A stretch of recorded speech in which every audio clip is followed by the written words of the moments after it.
세상 가장 핫한 정치 쇼미더 정치 더불어민주당 조상호 전 상근부 대변인 국민의힘 이준석 전 최고 나왔습니다. 어서 오십시오. 네, 안녕하세요.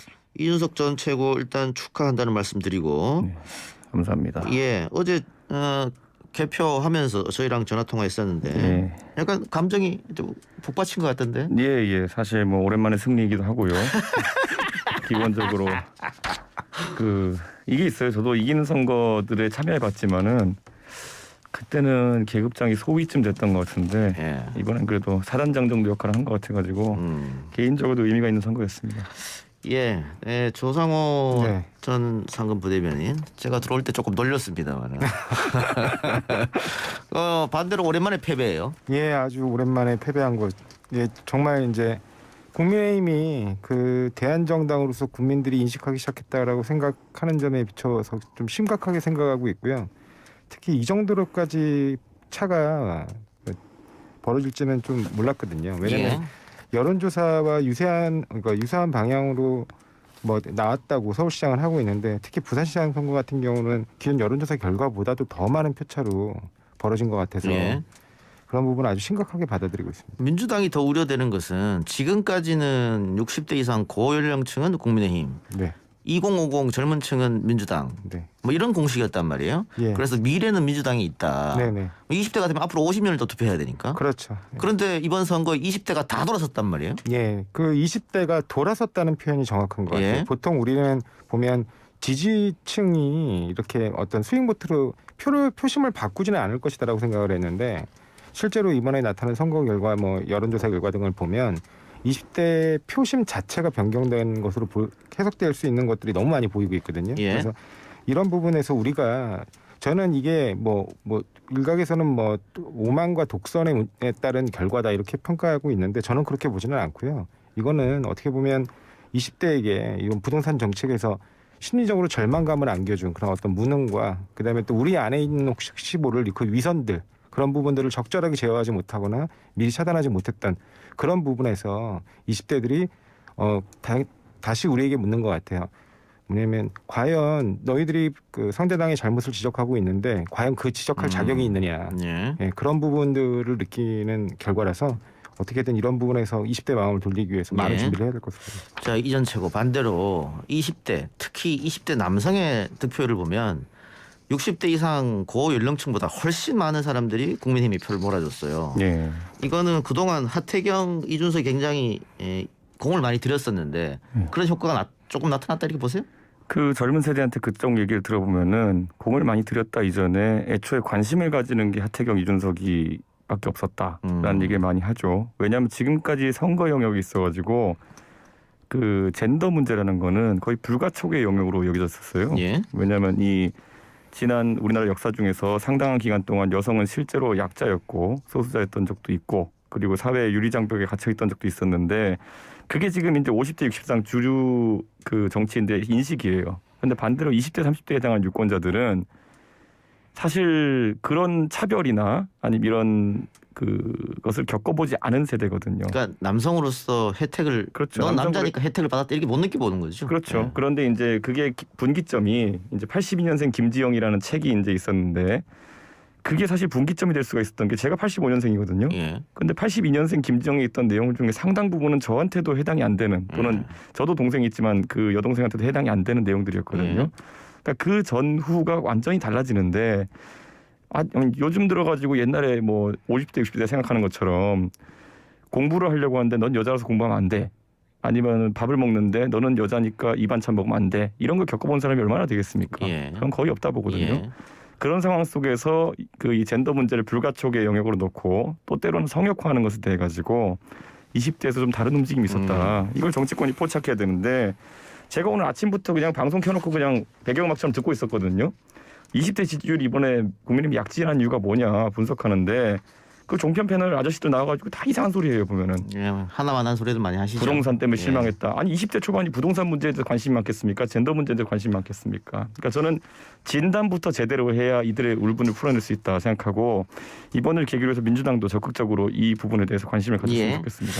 그러니까 방금 말씀하신 대로 이 젠더 문제에 대해서 불가촉 부분이 있다. 성역이다. 민주당 일부가 그렇게 생각하는 부분도 분명히 있는 것 같아요. 네네. 근데 그렇게 되면 다음 대선도 어려워질 텐데. 네, 맞습니다. 왜냐하면 그러니까 원래 민주당과 어떻게 보면 진보라는 그 정치 진영은 어떠한 경우에도 성역을 인정하지 않는 거를 원래 원칙으로 삼아왔어요. 예. 그런데 특히 또 이른바 페미니즘도 그런 항상 남성 중심으로 성역화된 영역에 도전해온 어떤 정신이거든요.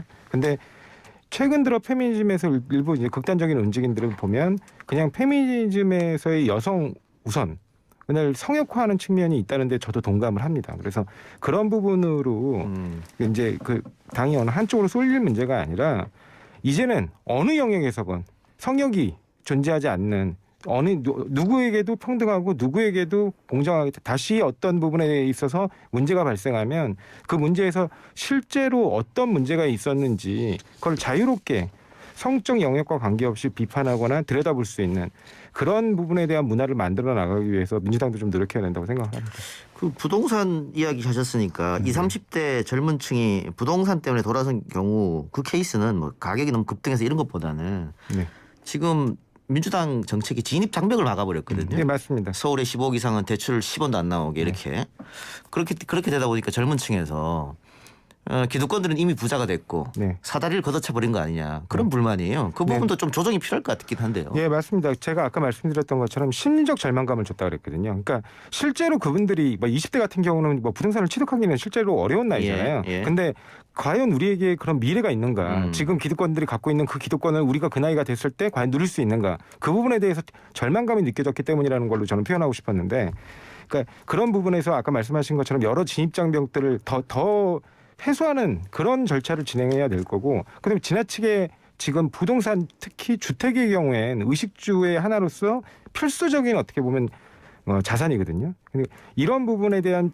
그 가격들이 지나치게 올랐기 때문에 그런 부분들을 어떻게 하면 청년들에게 손쉽게 접근 가능하도록 그러니까 적절하게 가격을 조정하거나 아니면 기타 아까 말씀하신 것처럼 그런 대출 기타 진입 장벽들을 낮춰나가느냐 그런 부분에 대해서도 굉장히 많은 점검이 필요할 것 같습니다. 예. 저는 이제 지금까지의 복지 논쟁이나 이런 것에 비해 가지고 원래 그 부동산 논쟁은 정당이 잘 끼어들지 않는 영역입니다. 예. 왜냐하면은 이 안에 보면은 이해 당사자가 여럿이거든요. 예. 집주인도 있고 세입자도 있고 뭐 있는데 그래서 보통 집주인에게 이익이 되는 정책을 하면은 세입자가 좀 표를 안 줄 테고 또 반대로 세입자를 위한 정책을 펴면 집주인들이 표를 안 줄 테고 뭐 이런 것 때문에 건드리지 않는 게 낫다가 이제 정치권의 룰이었는데 이번에 민주당에 대해서 실망한 특히 의식주 중에 주에 대해서 실망하신 분들은 이렇게 된 거예요. 보니까 아까 진행자도 말씀하셨듯이 집을 살려고 하는 사람들은 대출 규제 때문에 집을 못 사게 해서 짜증났고 예.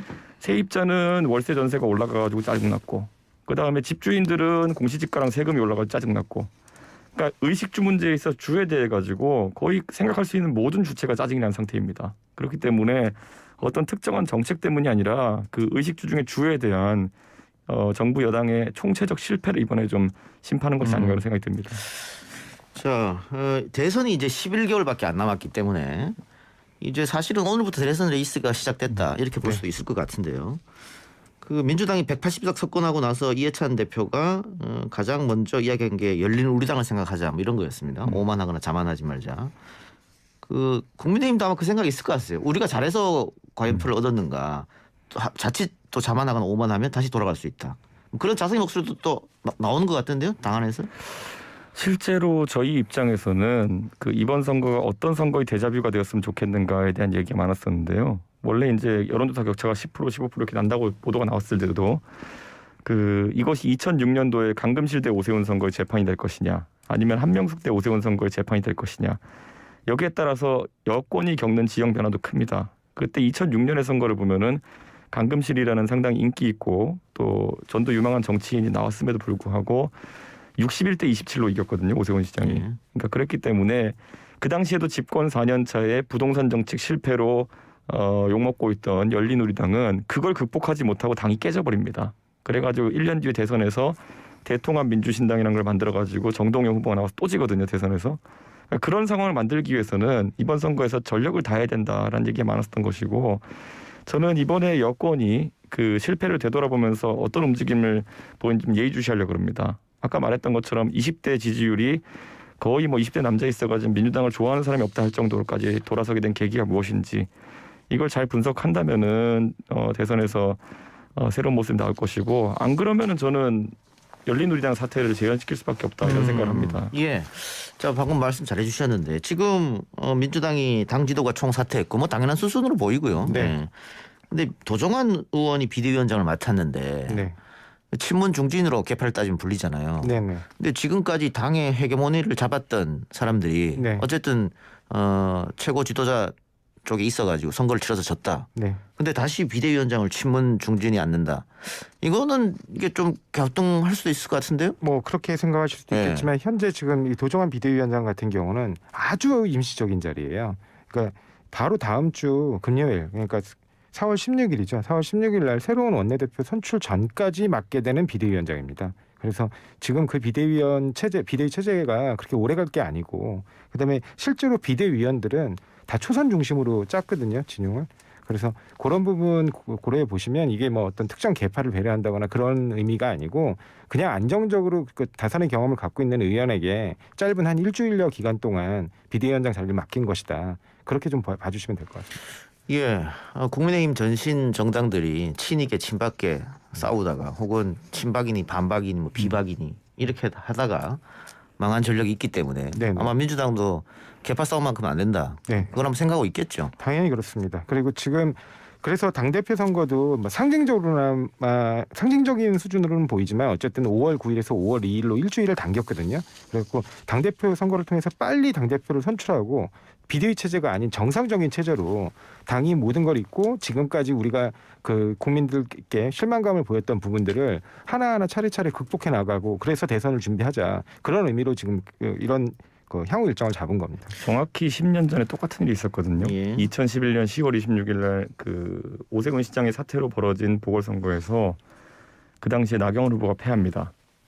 그 뒤에 끌려 나가지 않으려는 홍준표 대표와 끌어내리려는 그 일전이 있었고요. 그 과정을 겪고 나가지고 당원 당규를 사실상 거의 뒤집어가면서까지 등장시킨 인물이 그 당시에 차기 유력주자였던 박근혜였습니다. 예. 비상대책위원장을 맡고 총선을 치르고 바로 대권 주자가 되는 것. 언뜻 생각하면은 정당 민주주의 역행하는 것일 수 있겠지만은 저는 지금의 민주당이 처한 상황이라고 하면 전당대회를 일주일 땡기고 정도는 그렇게 저는 절박함을 느끼지 못한다 이런 생각이 들고요. 대선 주자가 있습니다. 좋은 사람이 민주당에 지지율 높게 나오고 있는 이재명 지사가 있는데 저는요 지금 현재 권력에 대해 가지고 많은 사람들이 실망했을 때는 미래 권력이 빠르게 전면에 부상하도록 하는 것도 방법이다. 그건 입증된 방법이거든요. 그런데 전당대회 일주일 땡긴다 해가지고 그 관심이 모아질까. 비상한 상황엔 비상한 대책을 세워야 된다. 이게 원래 해법입니다. 이 지사가 당내 비주류이기 때문에 그 방법은 아마 안 될 겁니다. 그 당시에 박근혜 비대위원장 출연시키는데도 친이계가 그때 의석을 다수 갖고 있었는데 반대 많이 했거든요. 아니, 제가 좀 말씀드릴게요. 제가 저도 그때 딱 마무리해 주세요. 예. 그때 딱 그 회의의 자리에서 모 인사가 나가서 이렇게 말했습니다. 다 죽을래? 예. 그 말 한마디에 정리되고 박근혜 비대위원장이 탄생하고 그 다음에 대선 후보 박근혜가 탄생하고 정권 재창출에 성공한 겁니다. 지금 시점에서 뭐 오히려 거꾸로 역행해가지고 대선 후보 선출 늦추자? 저는 대선 후보 설 때까지 당이 정상화되기 어렵습니다. 그렇게 하면은. 제가 예, 아까 말씀드릴게요. 예. 충고 되게 감사하고요. 그리고 사실은 이거 지금 그 당대표 선거를 일주일 당긴 게 의미가 아니라 이 선거 끝나고 채 한 달이 가기 전에 새로운 당대표를 선출해서 리더십을 바꿔내겠다는 거고요. 그다음에 대선 후보 선출 연기는 전혀 근거 없는 얘기입니다. 예. 일정대로 그대로 갈 거고 가급적이면 그것도 당겨서 해야 된다. 그런 의견이 있고요. 그렇게 말씀해 주신 그 고견을 받아서 저도 당이 잘 전달하겠습니다. 예. 알겠습니다. 지금 김종인 비대위원장이 오늘 직을 내려놨는데 사실 서울시장 선거는 오세훈의 승리가 아니고 김종인의 승리였다. 뭐 이렇게 분석하는 사람들도 있더라고요. 그러니까 선거가 어떤 경우에는 이기고 나서도 얻는 게 별로 없는 경우가 있고요. 이기고 나서 얻는 게 많은 경우가 있습니다. 단순히 이게 득표율 차이를 얘기하는 게 아니라요. 이번 선거를 통해서 저희 당이 얻어낸 게 있다면은 결국에는 우리도 중도의 지지를 받을 수 있다라는 자신감이고요. 두 번째로는 이번에 김종인 위원장의 리더십에 대해 가지고 선거 중간 과정에서 불만을 가진 좀 오래되신 당의 중진들이 굉장히 반발을 많이 했어요. 근데 이분들의 반발을 무력화시키고 이제 선거를 이겨냈기 때문에 선거의 주도권을 좀 더 젊은 세대가 가져왔습니다. 예. 그렇기 때문에 앞으로는 그런 중진들이나 이런 분들에 의존하지 않고도 선거를 칠 수 있다는 자신감이 늘어난 것이 있고요. 저는 이게 대선까지 영향을 줄 것이다 이렇게 봅니다. 대선까지. 김종인 위원장의 앞으로 역할 어떻게 보세요? 제가 어제 그 개표하기 전에 만나 뵙고 왔거든요. 쉰다 쉬신답니다. 뭐 당분간은 쉬겠지만은. 그런데 잘 보시면 예전에 중앙일보 인터뷰인가요? 한 1, 2주 전에 했던 인터뷰에 보면은 두 가지 말씀하셨어요. 나는 4월 8일 날 무조건 떠난다. 그 약속 지켰죠. 또 한 가지 뭐냐면은 내가 윤석열한테 먼저 연락한 일은 없다. 이걸 종합하면은 나는 밖에서 쉬고 있을 테니까 대권 나가고 싶은 사람은 나한테 먼저 연락해라 이거거든요. 누가 가장 먼저 전화한지 한번 보시죠. 예, 알겠습니다. 그러면 당은 이제 어떻게 되는 겁니까? 원내대표 체제로 계속 가는 겁니까? 예, 주호영 대표가 어쨌든 5월 말까지 권한대행 체제로 가고요. 예. 적절한 시기에 전당대회를 해야 되는데 전당대회에서, 예. 저희도 그 아까 제가 조상호 부대변인 했던 말처럼 똑같은 고민이 있습니다. 당 대표 뽑자마자 또 대선 주자 뽑아야 되면은 예. 이게 사실 비효율적일 수가 있습니다. 그렇기 때문에 뭐 대선 후보 선출 일정이라든지 당 대표 선출 방식이나 일정을 좀 고민해보자라는 이야기가 당내에서 나오고 있는 게 사실입니다. 지금 민주당은 9월이고 네.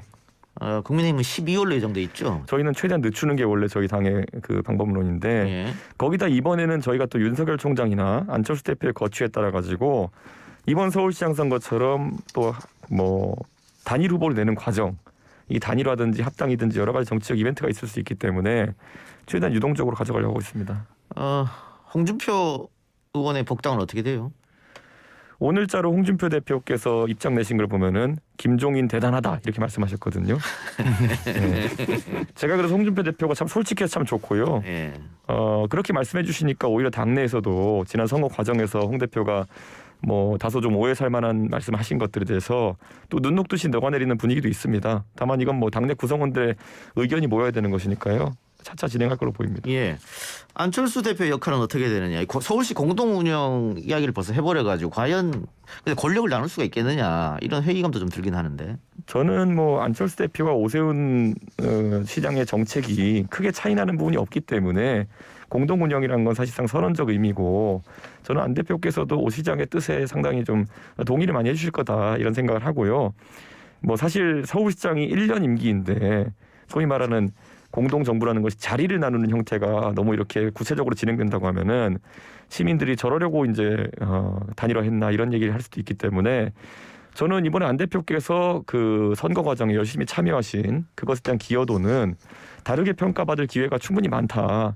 다가오는 전당대회도 있고 대선도 있고 여러 기회에서 야권의 인사 중에 하나로서 충분히 보상받고 평가받으실 거다 이렇게 봅니다. 알겠습니다. 자, 민주당은 대통령 지지율이 또 회복을 했더라고요. 네. 이번 선거 보면 대통령 지지율보다 덜 나왔습니다. 네네. 그 대통령 지지율과 정당 또 후보들 간의 지지율 괴리 이건 고민이 좀 있을 것 같은데요. 예, 뭐 대통령 지지율과 상관없이 지금 현재 이제 앞으로 어찌됐든 선거를 준비해야 되는 입장에서 아까 말씀하신 대로 뭐 대선 후보 중심으로 뭐 비대위 체제를 가는 것도 뭐 제안해 주셨는데 현재 뭐 이재명 지사 같은 경우는 현실적으로 지금 지사를 맡고 있기 때문에 과거 박근혜 전 대통령처럼 그 국회의원 신분으로서 자유롭게 정치 활동을 하기에 좀 어려운 점들이 있어서 그렇게 가기는 좀 힘들 것 같고 결국에는 당대표를 빨리 선출해서 새로운 리더십으로 그다음에 그 대선 후보를 안정적으로 뒷받침하는 그런 형태로 해서 대선을 잘 준비해야 된다고 봅니다. 그리고 그런 부분 관련해서 지금 이번에 나왔던 그 보궐선거에서의 어떤 민심을 잘 받들어 가지고 그 국민들이 지적하고 있던 그런 여러 가지 문제점들 특히 뭐 제가 제일 많이 들었던 거 특히 뭐 이준석 의원도 저한테 그런 말씀하셨는데 우리 당이 잘못한 게 있으면 잘못한 게 있다고 인정을 해야 되는데 때로는 오히려 이게 왜 잘못이냐라고 오히려 따지고 물었던 그런 약간 잘못된 태도, 오만한 태도 그런 부분이 오만이라면 그런 부분이 빨리 개선돼야 될 것 같아요. 알겠습니다. 두 분 말씀 오늘 여기까지 듣죠. 지금까지 조상호 민주당 상근부대변인 이준석 국민의힘 전 최고였습니다. 고맙습니다. 감사합니다.